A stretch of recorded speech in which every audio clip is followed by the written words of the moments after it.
बंदलागुड़ा में जुमा के अवलिन सातों में एक वॉचमैन हमीद का उसके दोस्तों ने कत्ल कर दिया। पुलिस के मुताबिक मकतूल ने अपने दोस्तों के साथ रात भर शराब नोशी की और समझा जाता है कि उन्होंने किसी बात पर वजनी पत्थर डालकर हमीद का कत्ल कर दिया। मुकामी लोगों ने हमीद की नाश पाए जाने पर पुलिस राजेंद्र नगर को इत्तला दी, जिसने वहां पहुंचकर नाश को पोस्टमार्टम के लिए रवाना किया और मसरूफ तहकीकात है। अस्सलामुअलैकुम, मेरा नाम सैयद मुकरम है। मैं मरहूम का बड़ा भाई हूँ। मेरे भाई मेरे को रात में फ़ोन आया, मेरी भावत फ़ोन करे कैसा भाई का इंतकाल मर्डर होगा, ऐसा कर डाले। पुलिस वाले आके शिनाख्त को लेके गए मेरे को बोले। फिर मैं भाइयों को जमा करके उस्मानिया गया। उस्मानिया से फिर मेरे को पीएस को बुलाए। पीएस को आया मैं। आने के बाद जो साहब जो सो मेरे को अच्छा कोऑपरेट करने के बाद जो सो और मेरे भाई को जो सो 1 से 2 जने नहीं मार सकते, 6 से 8 जने मारे, गैंग वार करे उसके ऊपर।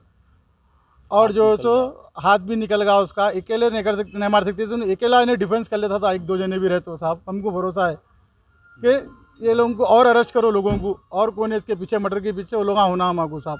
बस हमारे से यही गुजारिश है, महमूद अली साहब से यही गुजारिश है, सख्त से सख्त कार्रवाई करो मर्डर केस के बारे में। आए दिन मर्डर बहुत हो रहे हैं साहब। से पहले किसी तो भी कुछ तो भी था? नहीं कुछ नहीं था, दुश्मनी किसी से नहीं थी। किसी से लड़ लिए भी तो उन्हें पी के खा के दूसरे दिन माफ़ी चाह लेते थे। वैसा भाई था मेरा, एकदम उसकी बहुत बुरे तरीके से हत्या कर दिया।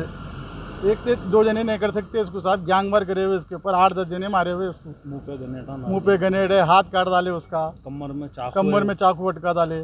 कत्ल की वजह क्या है? कत्ल की वजह क्या आज तक नहीं मालूम। खाली आके एक जना सिलेंडर होगा तो एक जने को बुक कर रहा, और भी उन लोग होना इसके पीछे, मर्डर के पीछे और लोग आए साहब। हमारे बस यही है हमारे से।